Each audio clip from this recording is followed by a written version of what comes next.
Bienvenue dans Afrique Online, le podcast qui t'apprend à gagner de l'argent sur Internet depuis l'Afrique. Il est présenté par Gaston TQ.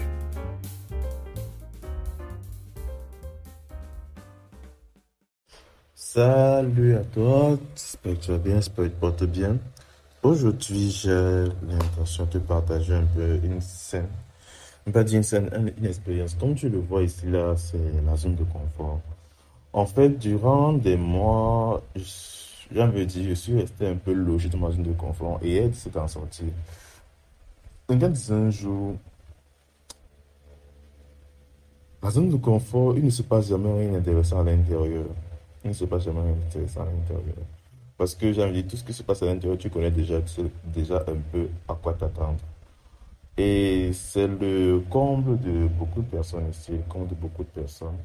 Ils ne veulent pas sortir de leur zone de confort. Ils refusent de sortir de leur zone de confort. Et résultat, ils passent leur vie à tourner en bourrique, tourner en rond et à ne rien avoir de moment productif. Or, aujourd'hui, je vais t'encourager encore à sortir de ta zone de confort, à sortir vraiment de là où tu es actuellement. Bon, petite histoire. Hier, même pas hier, ça là depuis un moment, j'ai vu une vidéo de Yomi Denzel.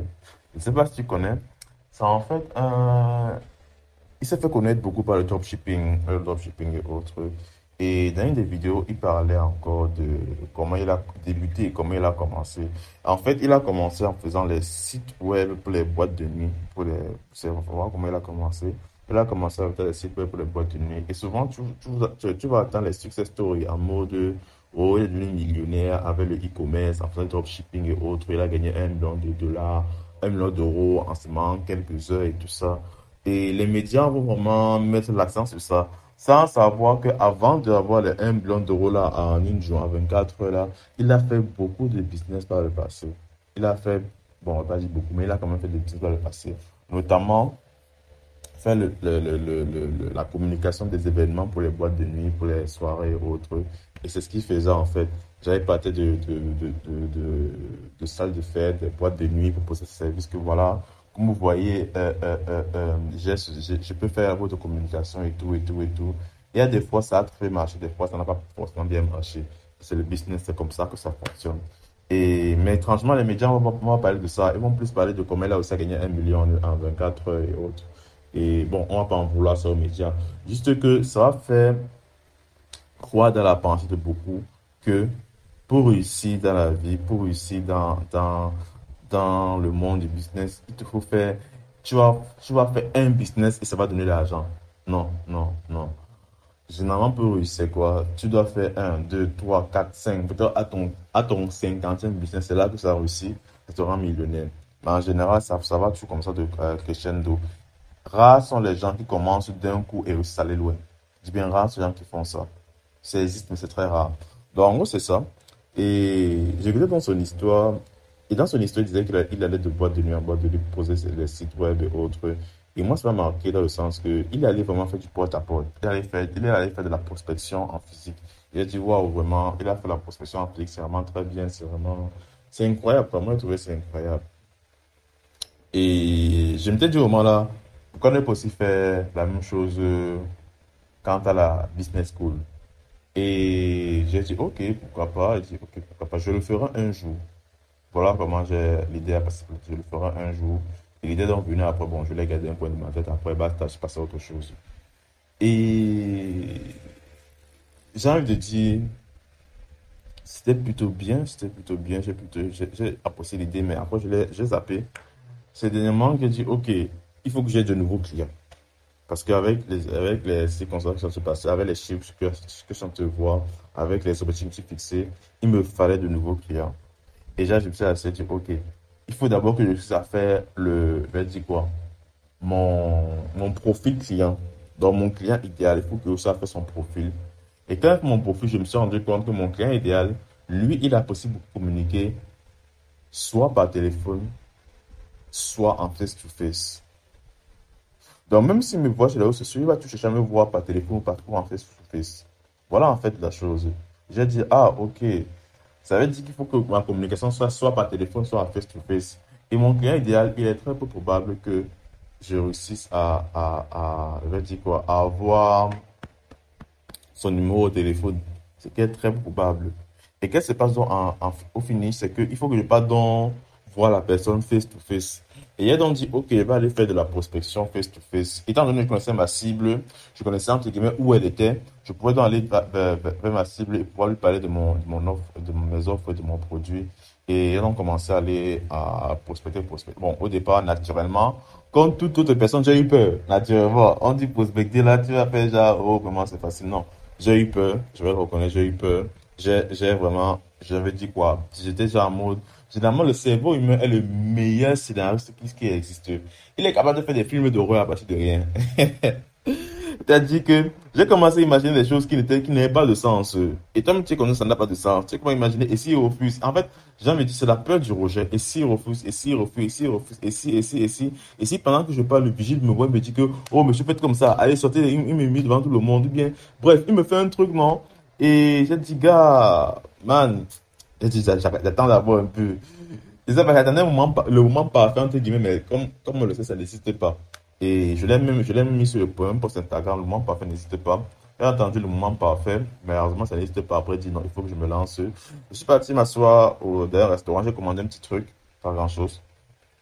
J'ai commencé à manger. Et en face de moi, il y avait euh,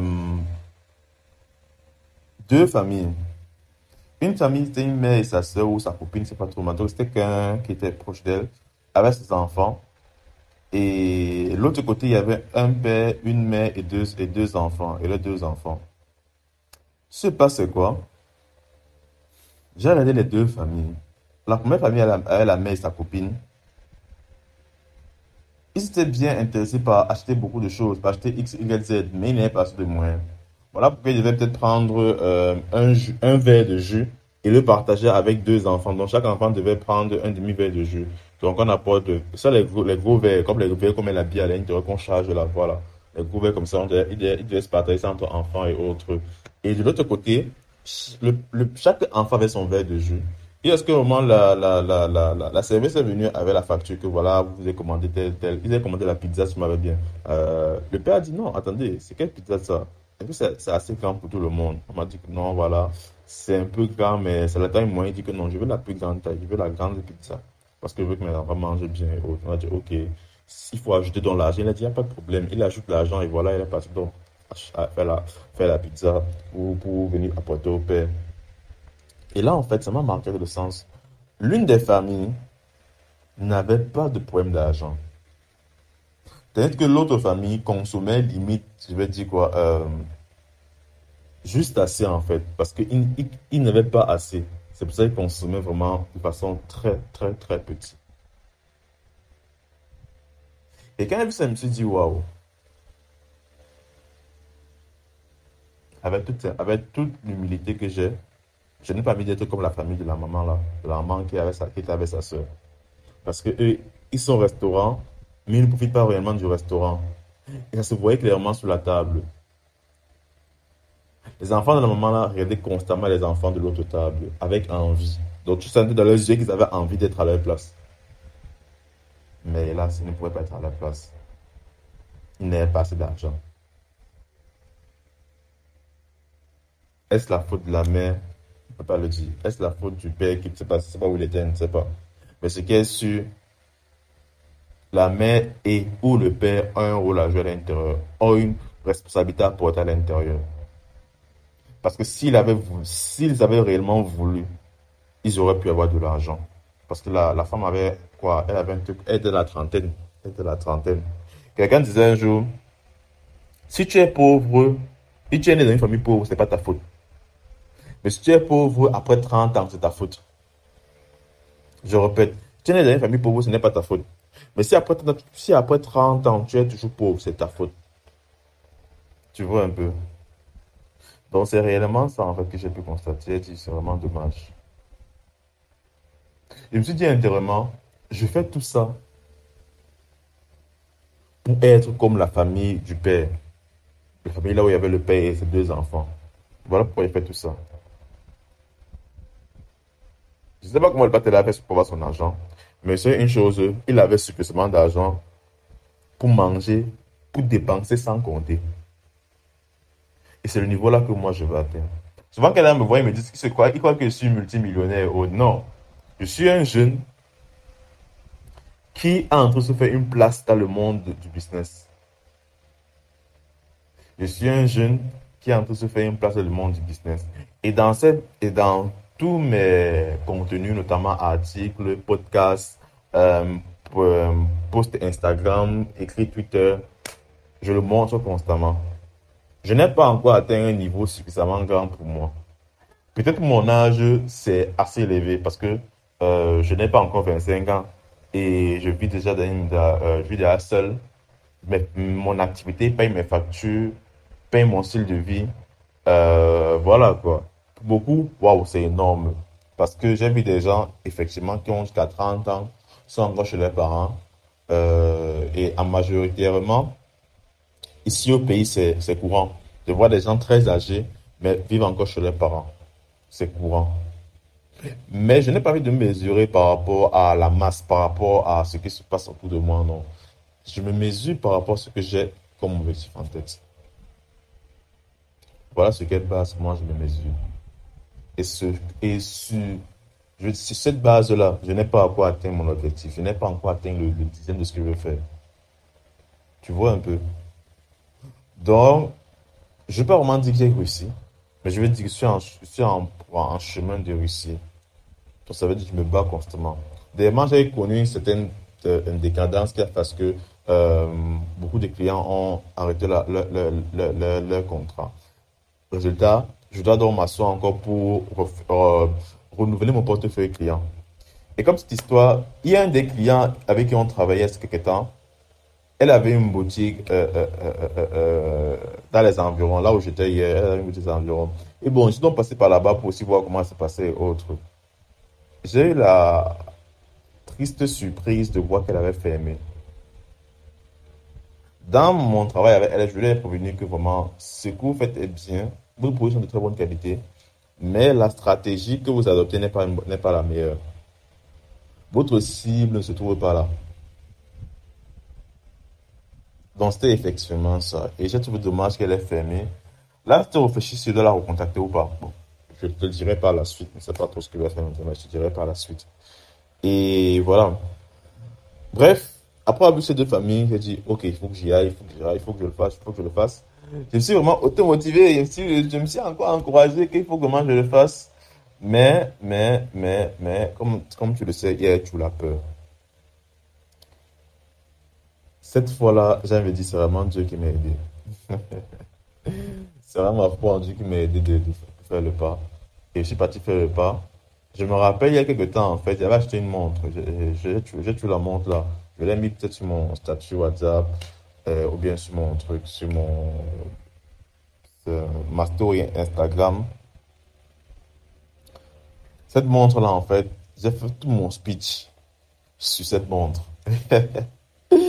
Au départ, j'étais en mode que vraiment, acheter une montre à l'instant, c'est que c'est vraiment nécessaire et tout ça. Mais avec du recul, moi, c'est vraiment nécessaire. Tout mon speech était basé sur la montre que j'ai eu acheter. Et naturellement, étant donné que c'est le premier essai, j'ai envie de dire que il faut savoir une chose, la première fois sera toujours nulle. Non, la première fois sera toujours nulle. J'ai fait mon premier essai, c'était vraiment nul, parce qu'il y a beaucoup de choses qui n'est pas mentionné, beaucoup de choses que j'ai oublié de mentionner et autres. Et par la suite, je suis sorti de l'endroit où j'étais, parce que dans l'endroit, il y avait beaucoup de boutiques, et j'ai dit vraiment, puisque la personne m'a fait comprendre, en fait, ce n'est pas elle la propriétaire de la boutique, elle est seulement employée. Et j'étais genre en mode que vraiment, voilà, si là c'est comme ça, donc je commençais à me décourager, sortir, dire, je vais essayer autre part, j'ai essayé autre part, arrivé encore à autre part là, en question. J'ai encore beaucoup hésité, j'ai encore beaucoup ressassé, dit que ici ça marche pas, ici. J'ai fait au moins, je sais pas, près de 20 minutes d'hésitation. C'est là que j'ai appelé un ami et dit que non, il faut que je me lance parce que j'ai choisi le chemin de l'entrepreneuriat. Je pourrais bien être salarié et m'asseoir chaque temps et attendre les ordres de quelqu'un. Quelqu'un me donne des ordres, que fais comme ça, fais comme ça, mais j'ai refusé. J'ai dit que je veux être entrepreneur. Donc si je veux être entrepreneur, je n'ai pas le luxe d'avoir peur. Ne pas me permettre le luxe d'avoir peur. Ce n'est pas possible. Donc, il faudrait que, même si j'ai peur, j'affronte ma peur. Je ne peux être venu ici, là, quitter de ma maison, venir ici, là, Il dit que je vais encore avoir peur pour aller parler aux gens. C'est pas possible. Mon type, prends ton courage à deux mains et vas-y. Je suis allé, j'ai parlé, j'ai fait mon speech à la première personne. Elle était plutôt réceptive et naturellement j'ai amélioré ce qu'il y avait à améliorer. Par la suite, elle m'a dit, bon, en fait, comme beaucoup, c'est pas elle la patronne. Elle, c'est elle qui dirait la patronne. J'ai compté que les patrons, souvent, de ces genres d'endroits, sont généralement les gens haut placés. Les gens haut placés qui cherchent à se générer des sous de revenus et autres, sont haut placés et autres. Et j'ai dit, ok, elle m'a donné le contact de la patronne, puis la contact et autres. C'est en faisant le podcast, si je me rappelle, elle n'a pas contacté. Parce que elle, particulièrement, elle n'a pas contacté. Mais les autres, je les ai relancés, autres. Et c'est vraiment avec du recul que je me suis rendu compte, c'est en rentrant, en faisant un bilan, quelque chose, je me suis rendu compte que je pouvais améliorer. Et aujourd'hui, par exemple, à l'instant de tout ce podcast, on est samedi, je vais encore essayer de tester de nouvelles choses sans pour autant biaiser ma relation avec Dieu, c'est-à-dire mes rendez-vous à l'église. Parce que pour moi, c'est important.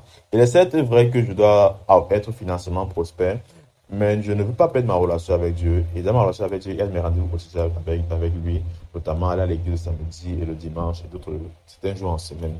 Ben, c'est vraiment ça. Ces temps-ci, j'ai traversé des moments très difficiles parce que j'ai voulu tout porter seul. Moi, personnellement, je ne sais pas comment les gens font pour aussi à tenir le coup seul. Moi, je ne sais pas. Parce que moi, je vais être très sincère avec vous. Je vais être très sincère avec toi. Si je ne connaissais pas Dieu, depuis j'aurais abandonné. Je répète, si je ne connaissais pas Dieu, depuis j'aurais abandonné cette aventure. C'est parce que je connais Dieu. Parce que je sais que la fin de l'histoire sera belle. Parce que je sais que le scénariste de ma vie ne va jamais laisser que l'acteur meure. Que je suis capable d'avancer avec autant de confiance. J'aime beaucoup ce passage dans les psaumes. C'est David qui l'a écrit. Il dit, j'ai été jeune, j'ai vieilli. Je n'ai jamais vu le juste abandonné, encore moins sa postérité mendier le pain. Cette parole m'encourage toujours. Hier en question, j'ai parlé à près de 10 personnes. Sur les 10 personnes, une m'a rappelé pour qu'on puisse travailler ensemble. Ça m'a réellement fait je vais dire quoi, un truc dans le cœur. Que waouh, waouh, Seigneur, merci. Et là, c'est une sorte de clin d'œil de Dieu pour me dire que, type, je suis avec toi et ça va aller. Donc, on voulait te partager ça en fait pour que tu puisses également, toi aussi, sortir de ta zone de confort. Généralement, dans la zone de confort, rien ne se passe. Rien ne se passe du tout. Donc, il faut que tu sortes de ta zone de confort pour pouvoir expérimenter de nouvelles choses. Faire de nouvelles choses fait peur. Faire de nouvelles choses demande du courage. Faire de nouvelles choses demande, je veux dire quoi, une sorte de foi. Mais si on ne fait pas de nouvelles choses, on finira par mourir seul. Par mourir dans notre problème. Par mourir dans notre situation. Alors je t'exhorte encore, toi qui m'écoutes, à sortir de ta zone de confort.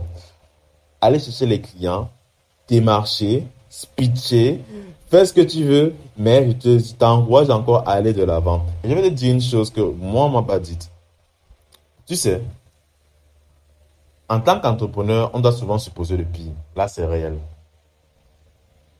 Mais en tant que chrétien, on doit s'attendre au meilleur. Il faudrait que tu réussisses à faire le juste milieu. Supposer le pire en s'attendant au meilleur. Je vais aller plus loin. Tu ne peux pas aller en bataille, en guerre, en disant que tu vas perdre. Sois confiant. Espère. Sois sûr de toi. Et je te garantis une chose. Si tu persévères, et tu n'abandonnes pas, et tu vas de l'avant, et tu mets Dieu devant, tu auras des résultats. Je répète encore ce qu'elle dit au début. Il ne se passe jamais rien d'intéressant dans la zone de confort. Pour que tu puisses aller loin dans la vie, tu dois apprendre à sortir de ta zone de confort. Je termine par cette phrase que j'ai eu à apprendre un jour dans un des stages que j'ai fait quand j'étais en classe de première. Il y a deux types de personnes qui n'arriveront à rien de grand dans la vie. Il y a ceux qui ne savent pas faire ce qu'on leur dit. Il y a ceux qui ne savent faire que cela. Je répète, il y a deux types de personnes qui n'arriveront à rien de grand dans la vie. Il y a ceux qui ne savent pas faire ce qu'on leur dit et il y a ceux qui ne savent faire que cela. Sur ce, je te souhaite de passer un excellent... Je veux dire quoi? Bon, une excellente journée si tu suis dans la journée, une excellente nuit si c'est la nuit. Et bref, j'espère que tu pourras aller de l'avant dans tes projets. N'hésite pas à mettre un commentaire en dessous de ce podcast pour m'encourager. Moi, ça m'encourage beaucoup. Et n'hésite à me suivre sur mes différents réseaux sociaux, notamment Instagram, Twitter, Facebook. Je crois que j'ai aussi mis WhatsApp à l'intérieur. Et voilà, tu peux m'écrire sur WhatsApp et on discute. Allez, on se dit à la semaine prochaine. Ciao. Merci d'avoir suivi notre podcast. N'hésitez pas à nous donner une note sur iTunes, à nous suivre sur nos différentes pages pour être informés en temps réel de nos différentes promotions et offres. C'était Afrique Online, le podcast qui vous apprend à gagner de l'argent sur Internet depuis l'Afrique. Et on se dit à la semaine prochaine.